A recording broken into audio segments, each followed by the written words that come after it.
The Christian minority journey in Palestine. Let's begin with discussing what is a minority. According to Webster's dictionary, defined it as the smaller in the number of two groups consisting a whole. Focusing in on Palestine, there were three main demographics.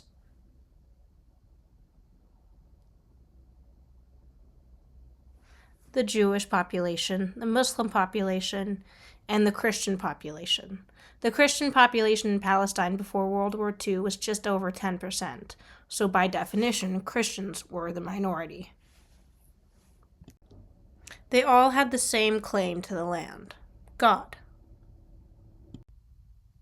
Christians viewed the land as the land of their Savior, which is why they didn't mind being the minority in the area. As Robert Wilkin describes in his work, The Land That Gave Birth to Christ and the Christian Religion, Christians were wed to the land. The Jewish community claimed their land as the land promised to them by God, the land of milk and honey.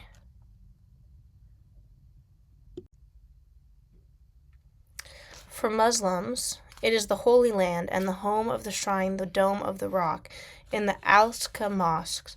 All of these claims to the land surrounding God fed into the nationalism spreading in the area.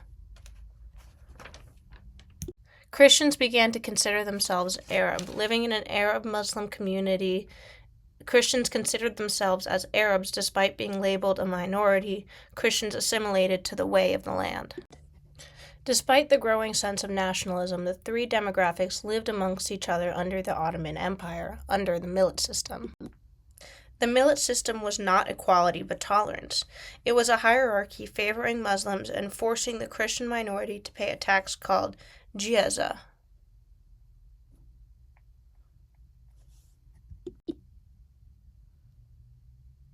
The Christian minority were allowed to cover themselves based on their religion, but had to pay a tax to the state or the Ottoman Empire.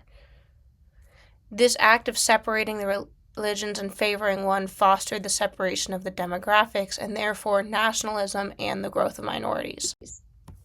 In 1922, the Ottoman Empire was dissolved on the heels of the conclusion of World War I, which only fostered foreign interference and colonization in the area. While Arab Christians first adopted an Arab nationalist identity, a series of outside pressures, aka the West, led Christians to adhere to more politicized religious groups by the 1940s. Yet Christians remained fully nationalist, insisting they could be both Arab and Christian. This is by Huddig Dale in Arab Christians in British Mandate Palestine in Chapter 5.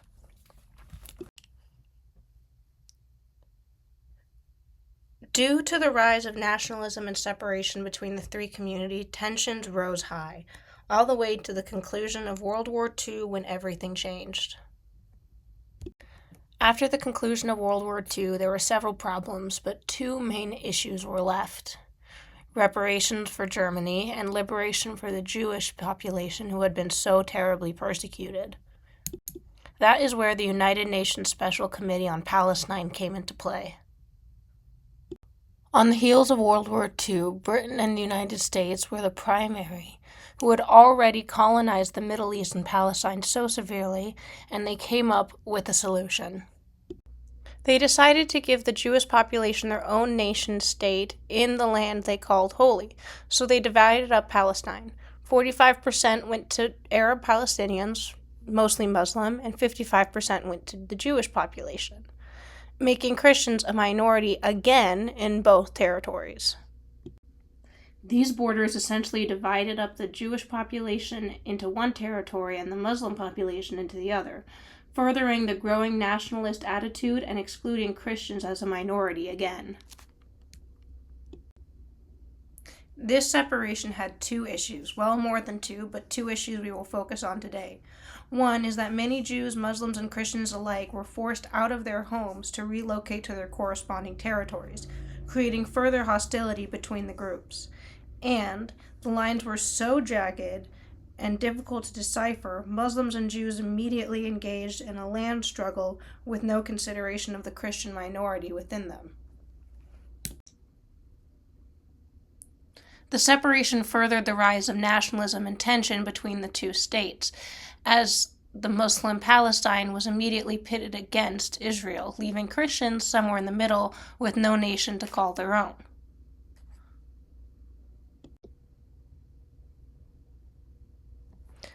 A century later, Christians made up less than 2% of the population in Israel, the West Bank, and Gaza combined. This is an over 10% decrease. Many left voluntarily and migrated away from the hostility, whereas others were displaced and forced to leave after the two states separated.